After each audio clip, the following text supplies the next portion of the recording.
Olá, está começando mais um Cenários. Hoje nós vamos conversar com a Franciele Trentini sobre a digitalização do agro e a revolução no setor brasileiro. A Franciele é engenheira agrônoma com 18 anos de experiência no setor. Ela possui pós-graduação em gestão ambiental e MBA em agronegócios. Ela já transitou de empresas de sementes para a produção de biocombustível no Cerrado brasileiro a startup de tecnologia de monitoramento do campo. Atualmente, a Franciele está como gestora de inovação na OCP Brasil. Tudo bom, Franciele? Seja bem-vinda aos Cenários. Olá, muito obrigada, Kelly, muito obrigada pelo convite. É um prazer estar aqui com vocês hoje, falando um pouco mais sobre esse tema de digitalização, compartilhar aí com o público um pouco da nossa experiência. Muito bem, então vamos começar, né? Franciele, eu gostaria de começar perguntando para ti como que a digitalização tem transformado o agronegócio brasileiro? Olha, essa é uma pergunta, pontual e que, na verdade, transversal, né? A digitalização, ela impacta muito a produtividade brasileira de uma forma, principalmente nos últimos 10 anos, de uma forma muito evidente, né? A gente tem as ondas tecnológicas de empregação de técnicas de agricultura tropical aqui no Brasil, e a digitalização tem sido uma alavanca para a produtividade e também para a sustentabilidade de toda a nossa produção agrícola nacional. E quais tecnologias estão sendo mais utilizadas para impulsionar a competitividade do agro e como que elas ajudam os produtores a prever as demandas? Bom, essa pergunta, quando a gente olha para o cenário agro, para os elos da cadeia de valor, né, a gente tem a possibilidade aí de olhar para o viés digital antes da porteira, dentro da porteira e depois da porteira, né? A gente aqui, enquanto agrônomo, gosta de dividir os indicadores dessa forma e também as ferramentas dessa forma. A gente geralmente mapeia a tecnologia dessa forma, né? Alguns instrumentos e alguns relatórios públicos, como por exemplo o Radar AgTech, que é divulgado todo ano pela Embrapa, ele traz essa classificação. Então, vou me ater a ela para a gente falar aí diante dessa perspectiva. Quando a gente olha para tecnologias dentro da porteira, a gente tem um aumento expressivo de tecnologias como sensoriamento remoto, via satélite, né? Tecnologias, por um exemplo, de sensores de campo, umidade de campo, capacidade, de armazenagem de água. A gente também tem tecnologias aí que conectam toda essa informação dentro da porteira. E quando a gente olha para esse volume de dados sendo gerado, né, esse sensoriamento todo, tanto planta quanto solo, como clima, estações meteorológicas, todo esse volume de dados, esse histórico de dados, nos suporta muito quando a gente pensa em predição. Toda boa predição é baseada num bom modelo, que é baseado, por sua vez, numa boa base de dados históricas.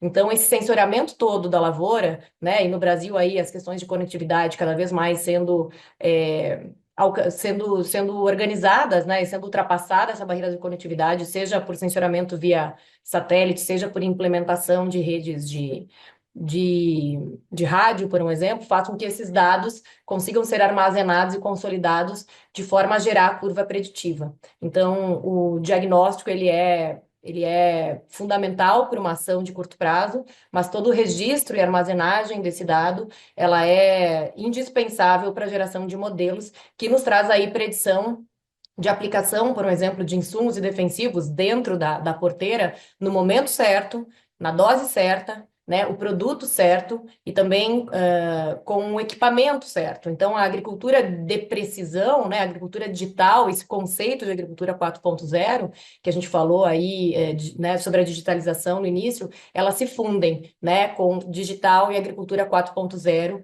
sendo aí todo esse conjunto, né, cross que integra esse conceito de agricultura digital. E de que forma é feita a rastreabilidade e a certificação dos alimentos a partir do uso dessas tecnologias? A gente sabe que hoje tem uma preocupação muito grande com essa questão da rastreabilidade, de saber de onde vem o alimento que a gente está consumindo, né? Então, de que forma é feita essa rastreabilidade, né, a certificação dos alimentos a partir do uso dessas tecnologias? Perfeito. O conceito, né, do campo à mesa, do campo ao consumidor e do consumidor, ao campo, ele tem transitado dentro, desse quesito da rastreabilidade, né?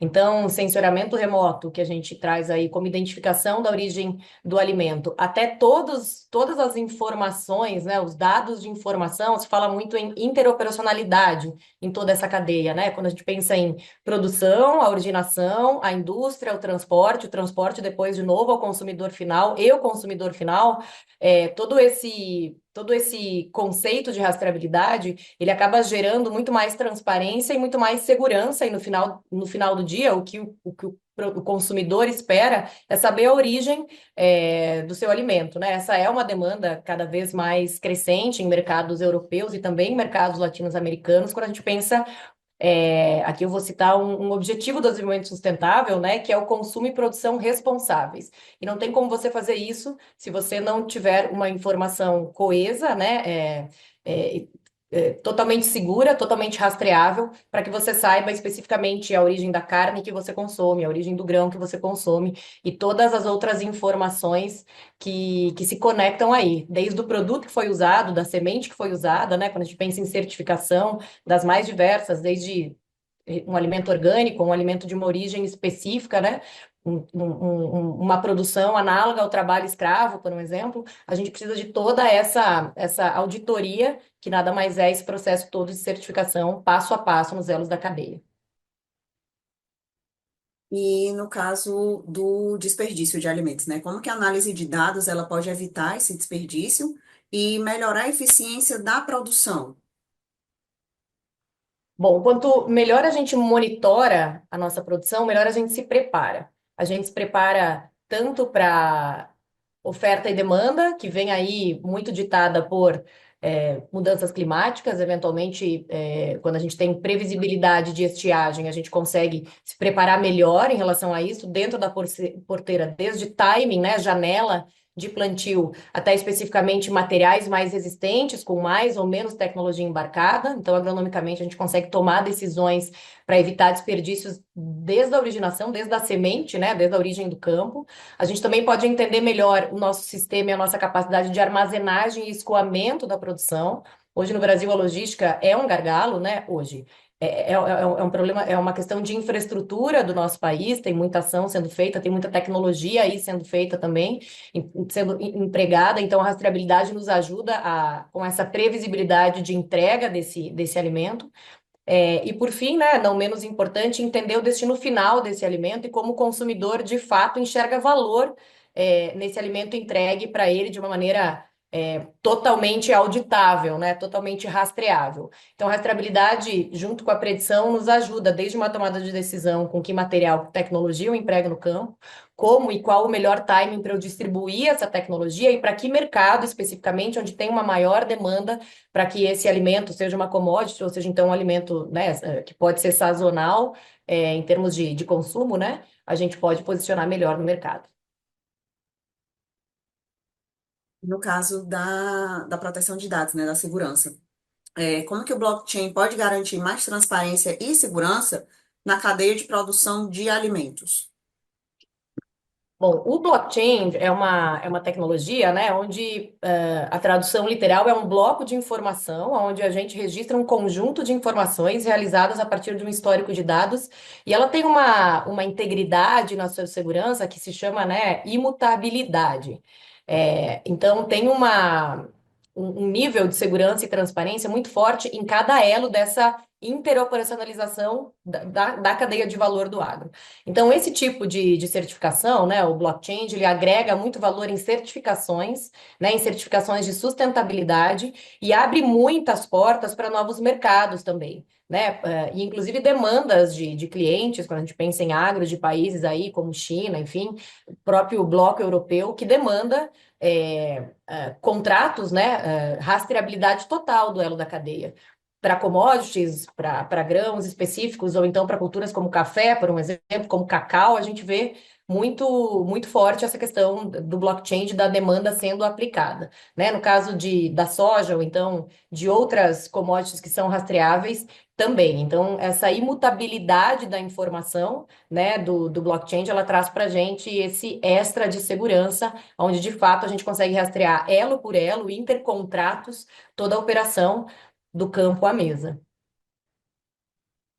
E no caso dos benefícios, né? Quais são os benefícios, nas principais vantagens do monitoramento remoto das lavouras para a qualidade dos produtos? Bom, a gente falou no começo sobre esse monitoramento porteira para dentro, né? O sensoriamento remoto, ou mesmo o sensoriamento em loco via drone, né? Remoto a gente fala de GPS, a gente fala de satélite, né? E de drone a gente fala em loco. Ele nos ajuda muito no conceito da agricultura de precisão, né? Da agricultura digital, que se funde aí, não é exatamente a mesma coisa, mas tem aí também a indústria 4.0, a internet das coisas, são conceitos que compõem esse conceito da digitalização, né? Ele principalmente interfere na qualidade e no custo e no valor agregado desse alimento, evitando desperdício. Vou te dar um exemplo. Quando a gente pensa em. A gente mora, né? A gente está num país tropical, as condições aqui são super favoráveis para produzir, a gente tem muito sol, a gente tem luminosidade, a gente tem água, e com isso também vem aí um pacote de doenças, né? Fungos, eu vou trazer um exemplo aqui pontual, e a gente tem um tempo de reação, em caso de infecção de ferrugem da soja, por exemplo, de 48 horas. Então, a predição, né, da condição ideal para esse fungo se desenvolver em uma lavoura, eu poder tomar uma ação preditiva, né, o dado digital, todo esse bloco de dados também me ajudando a uma tomada de decisão, evita desperdício, né, faz com que eu posicione o produto certo, o princípio ativo certo, na hora certa, no lugar certo, no timing certo, né, com o equipamento certo, esse conceito aí dos quatro R's, né, da agricultura, ele realmente evita desperdício e ele faz com que a gente tenha alimentos de qualidade e alimentos também com maior valor agregado, né? Porque eu tive um custo menor na produção. Então, a margem do produtor também melhora e a qualidade final para o produtor também melhora quando eu tenho esse bloco de predição porteira para dentro.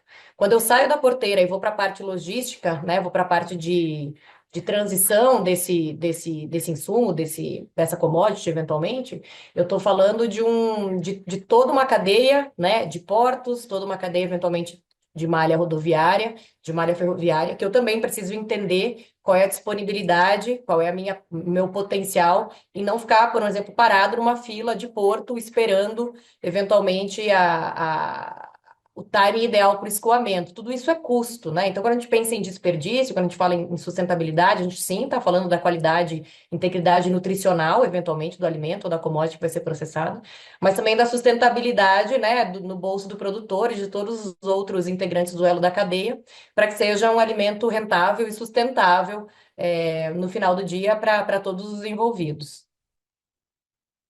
Muito bem.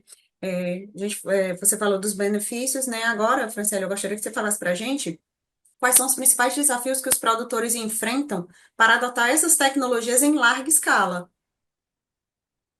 Bom, é uma ótima pergunta, né? Quando a gente olha para as dores do produtor e para as demandas, não há dúvida que o produtor brasileiro tem um alto índice de digitalização no seu dia a dia, né? Mas, eventualmente, é um índice até a página 2 que a gente fala, né? Tem muita informação transitando em grupos de WhatsApp, tem muita informação aí, e tem também muita tecnologia embarcada em equipamentos, em materiais, né, que entram porteira dentro. Mas muitas vezes essas tecnologias embarcadas em maquinários, por exemplo, elas não se conversam. Então, integrar esses dados não se conversam, eu digo, tem uma plataforma específica de um trator e, eventualmente, a minha colhedora não tem a mesma plataforma, os dados não são parametrizados. Então, eu tenho muito dado que não me gera informação. Então, um gargalo eventual para escalar é a parametrização desses dados numa plataforma comum, que elas se conversem, né, que as tecnologias sejam aí, os provedores sejam flexíveis e a gente tenha uma linguagem comum para que dados gerem informação. E, para além disso, esses dados possam trafegar no momento ideal para uma tomada de decisão, né? A conectividade no campo também é uma bandeira vermelha aí de atenção e muito tem se feito, inclusive, né, muitas empresas de tecnologia de transição de dados via satélite, enfim, tem se manifestado muito aí, a gente tem um avanço grande, né, da rede de conectividade no campo, mas também é um gargalo importante, porque, eventualmente, uma experiência anterior que eu tive, numa empresa de tecnologia, nós mapeávamos todo o campo, digitalizávamos todo o campo, nós tínhamos todo um diagnóstico perfeito, do campo, mas nós levávamos 3 dias para fazer o upload dessas imagens, para subir essas imagens e entregar um mapa para o produtor. 3 dias, no caso que eu mencionei, por exemplo, de um tempo de reação de uma possível infestação, de uma possível tomada de fungo da lavoura, você perde a lavoura. Então, você não tem o timing, né, do dado ideal para você tomar uma decisão. Então, eventualmente, um gargalo, né, seja além da parametrização dos dados numa plataforma única, o tempo de resposta que eu tenho, a simplicidade que eu tenho, né, todo dado complexo trabalhado de uma maneira simples, em tempo hábil, para que eu possa colocar o mapa de aplicação, então programar meu drone e aplicar esse defensivo, no caso aqui do fungicida, na minha lavoura. Então, a gente tem muita oferta, né, dentro da parte de sensorização e qualidade de tecnologia, de imageamento, mas a gente tem aí esse interim para calibrar e colocar essa tecnologia de uma maneira simples, não simplista, mas de uma maneira simples na mão do produtor tomar uma decisão e ter o saving dele, né, ter o retorno sobre investimento dessa tecnologia. Certo. E falando aqui sobre rastreabilidade. O Brasil, ele já exige, né, a rastreabilidade dos produtos agropecuários dele, se eu não me engano, desde 2018, não é, Franciele? Isso, 2014 para 15 a gente teve um aumento da demanda e para a maioria das commodities, sim, desde 2018. Uhum. E além do Brasil, existem outros países que exigem essa rastreabilidade completa dos produtos, dos produtos agropecuários? Sim, a maioria, grande parte, né, dos países hoje para quem a gente exporta exige, né? Especificamente para grãos, por um exemplo, né? Como a gente comentou, China, blocos europeus exigem essa rastreabilidade desde o entendimento de que se esse grão, essa soja, ela é oriunda de uma área não desmatada, então certificações, né, sustentáveis são exigidas para que essa commodity entre, né, nesses países consumidores. Também, um exemplo é a carne, né? Carne animal, suínos, aves, bovinos, estarem rastreados e a partir do entendimento de saúde animal também, saúde e bem-estar animal, esse também é um elo aí que, né, se valida muito a partir de tecnologias de rastreabilidade, todo o controle fitossanitário, né? A gente tem barreiras aí e esse tipo de tecnologia nos suporta e traz credibilidade para nossa produção, né? Esses são alguns exemplos. Eu comentei também no início outros tipos de produção, como café ou então cacau, né? Que é uma forma, são cultivos perenes e você tem uma forma diferente também de fazer o rastreio do cultivo, né? E todo o impacto socioambiental que esse tipo de cultivo também gera. Então, tudo isso é auditável, né? Tudo isso é rastreável e evita aí diversas barreiras que possam ser impostas, uma vez que a gente tem toda essa imutabilidade dentro de uma tecnologia, eventualmente de blockchain, quando o rastreamento é end-to-end, né? De ponta a ponta, a gente com certeza avança aí frente a outros mercados. Entendi. E em relação à corrida tecnológica, né? Como que o Brasil está situado nessa, entre aspas, disputa, né? Você acha que o país ele está acompanhando o ritmo das grandes potências agrícolas, que o Brasil também é, né, uma grande potência agrícola, mas em relação a esse uso de tecnologia, né? Você acha que o Brasil ele está indo bem, ele está no ritmo bacana, ou ainda falta muito para evoluir ainda aqui no Brasil?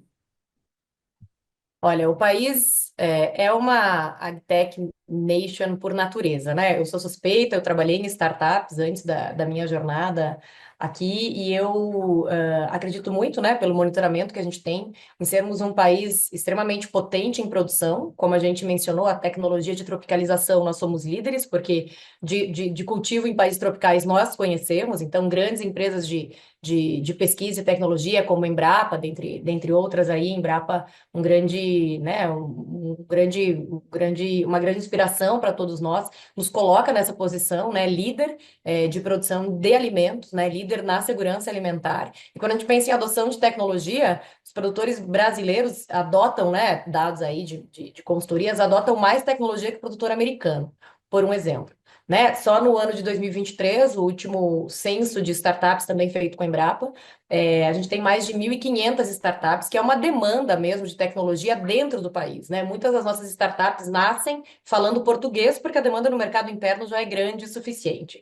Então, com certeza, a gente é uma potência nesse lugar de adoção de tecnologia também. E aí a gente tem esses entraves onde a tecnologia nos ajuda, inclusive, a suportar desafios de logística, por um exemplo, né? Desafios de armazenagem de alimento, desafio de previsibilidade, perdão. Então, a gente está entre os rankings aí no agro, né, dos países que mais adotam tecnologia, que mais produz e que mais exporta tecnologia, né? Então, desde a tecnologia da semente em si até tecnologias de solução digital. A gente é um grande mercado e um grande celeiro para esse tipo de solução, sem sombra de dúvidas. Fazer uma pontuação. Quando você fala que existem já startups falando português, né, isso soa como algo muito positivo, porque até pouco tempo atrás, 5, 10 anos, o mundo era praticamente dominado pelo inglês americano. Então, tudo era feito no inglês americano, tudo voltado mais para os Estados Unidos, né? E hoje a gente já tem empresas que, entre aspas, falam português, né? Isso é muito animador para a gente. Isso mostra como o Brasil tem evoluído de forma positiva e como ele ainda tem mais a evoluir, né? Mais a subir, né? Nesse ranking. Com certeza. Quando eu falo as startups nascem falando português, elas são brasileiras, né? Elas conhecem o desafio do tropical. Elas, quando a gente fala em plantio direto, em acúmulo de palha, isso não acontece em países, né, do hemisfério norte, que é de onde, de uma forma geral, ou de uma forma, em sua grande maioria, não vou generalizar, mas em sua grande maioria, vêm as regras e vêm as normativas para a produção agrícola. Então, os desafios que se encontram lá não são os mesmos que se encontram aqui. Então, uma startup, uma tecnologia que nasce falando português, ela conhece o desafio do tropical, ela conhece os nossos desafios em relação a volume de pragas, volumes de defensivos que a gente aplica, ela conhece toda, né, a nossa safra e segunda safra, que a gente não chama mais de safrinha. Então, essas tecnologias já também, inclusive, dentro da interface do produtor, né?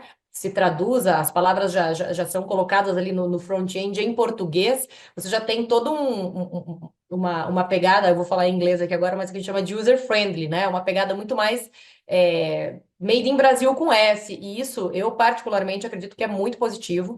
E as startups nascem aqui, falam português, porque o mercado do agro é muito grande. Então, para você explorar o mercado americano, tem startups aí, né? Expoentes, unicórnios, muito breve, unicórnios aí que estão adentrando ao mercado americano, elas fizeram um processo inverso, né? Elas se desenvolveram muito aqui para explorar outros mercados. Então, esse também é um movimento muito interessante quando a gente pensa em atração de investimentos e outras fontes que tracionam cada vez mais o agro. A gente descomoditiza a nossa importação. A gente não importa só commodity, a gente importa valor agregado no produto final, inclusive na tecnologia, para produzir, para rastrear e para entregar um alimento totalmente auditável, né?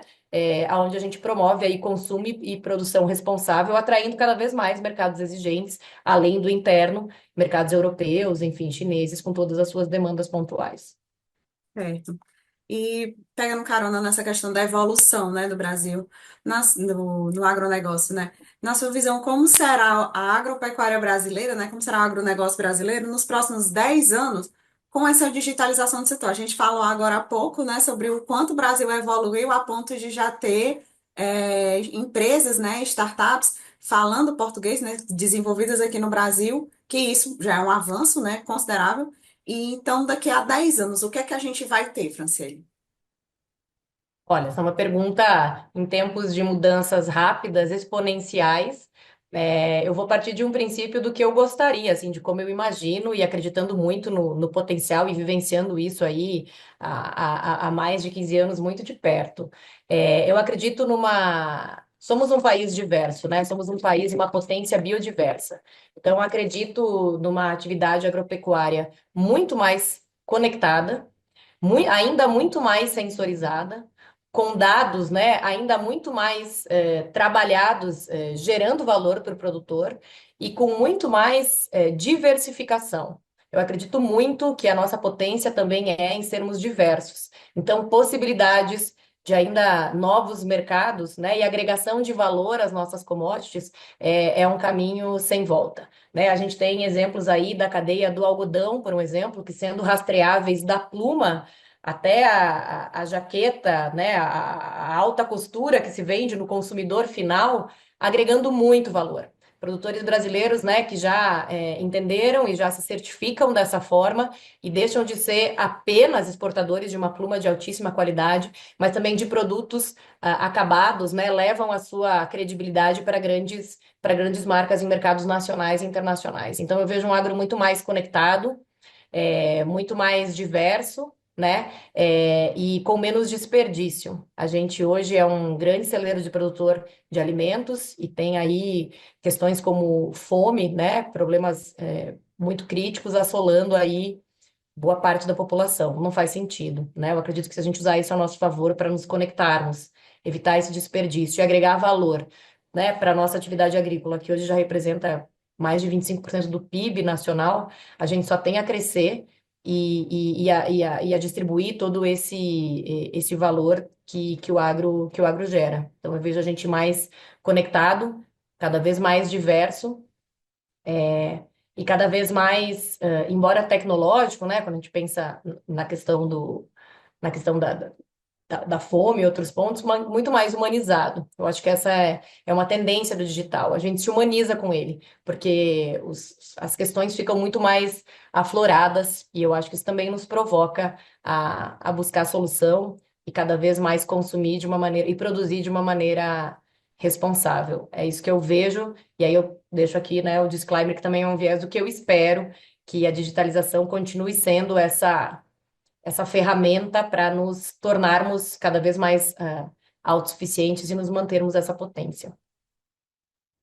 E, Franciele, para a gente finalizar, eu gostaria que você deixasse um recado para os nossos espectadores sobre o uso de tecnologias no agronegócio. Bom, eu acredito que a informação é sempre o primeiro passo, né? Esse é um caminho, com certeza, sem volta. E fazer uso da tecnologia a nosso favor é sempre um balanço positivo. Então, as ondas de implementação, elas acontecem eventualmente de maneira mais simples, que pode ser um canal digital para você se informar. E a adoção da tecnologia, né, fazer isso para além de comparar e entender o que acontece nos nossos arredores, nas nossas fazendas vizinhas, a gente tem a oportunidade de se inspirar em grandes casos. A gente pode deixar aqui depois alguns links também. Eu acredito que olhar para agregação de valor e a gente olhar para todos os elos da cadeia, né, dentro, fora da porteira e o consumidor final, como a gente empregar tecnologia aí é uma provocação. Então, esse exemplo do algodão é um deles. Então, a minha recomendação, se eu posso falar assim, é empreguemos a tecnologia olhando para todos os elos da cadeia. Para além da tecnologia que eu tenho dentro do saco de semente, o que eu tenho lá no final, né, do campo à mesa. Como eu posso me informar mais a respeito de como o nosso produto, né, agrega valor até o consumidor final. Eu acredito que esse tipo de informação traz muito insight, né? Traz muitas maneiras novas, inovadoras de pensar, né? Muita forma de adotar técnicas de agricultura regenerativa, por um exemplo, de uma maneira com viés digital e sustentável, rastreável, mensurável, verificável, reportável. Isso com certeza agrega valor e nos incentiva a sermos cada vez mais nativos digitais que já somos. Muito bem. E com isso a gente chega ao final de mais um Cenários. Gostaria de agradecer aqui a participação da Franciele, a nossa convidada de hoje, e também da sua audiência. Se você gostou, curta, compartilhe, deixe o seu comentário e se inscreva no nosso canal para não perder nenhum conteúdo da Trends. A gente fica por aqui, próxima quinta tem mais. Até lá. Tchau, tchau.